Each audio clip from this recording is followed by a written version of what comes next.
Congratulations, you're a planeswalker, like a wizard or maybe more of a druid. You can cast powerful spells, but to do so you have to draw energy from the land around you. Lands come in 5 different flavors, and they have to match the spells you're casting. Clearly swamps are the best. Take this cute cat. This symbol here indicates that you need 1 white mana to summon it, so you tap your planes sideways to siphon the white mana out of it and blink your new buddy into existence. Take this even cuter cat. You still need to pay 1 white mana, but you also need to pay 1 mana of any type that you want. Okay, so you have a couple of cute cats now. What comes next? Violence.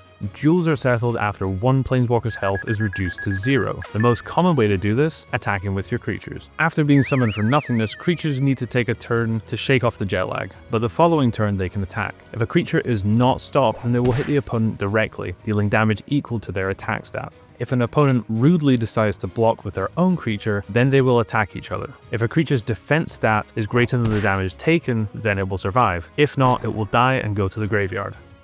Fluffles?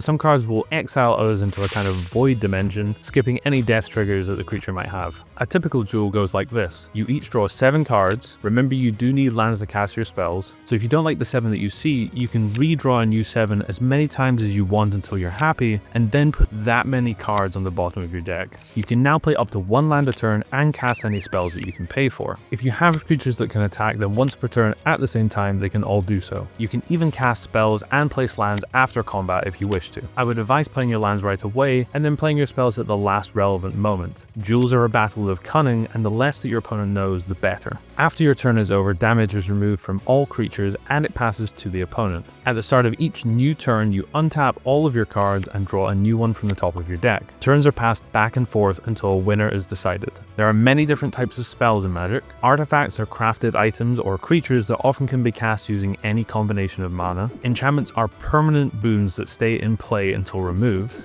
Sorceries are one-time effects that when used will go to the graveyard. Planeswalker cards allow you to call in a buddy planeswalker to help you for a while. They represent this with loyalty counters that go up and down based on the abilities used, and your opponents can choose to attack them directly to get them to go away. I don't blame them honestly, I'd leave as well. Instants and flash cards are the same as sorceries, but instead of only being cast at specific points on your turn, they can be cast at any time you want. You might think that this sounds unfair, but it's alright, everybody gets to play unfair. In Magic, this is figured out through the stack. No, not that kind of stack. If you cast a spell and your opponent doesn't do anything about it, then it happens. Easy. But if they have an instant and they want to use it, now is the time. The newest spell happens first, or the one on the top of the stack, so be careful and don't forget to pack some strong instants of your own. Spells sometimes also make tokens. These are treated the same as any other card in play, however, when they leave the battlefield, they are destroyed entirely. Cards can have crazy effects that completely alter how the game is played. But don't worry, just take your time, read the card, and consult the rules for advice if you're lost. You did it! Now you know everything you need to get started slinging spells.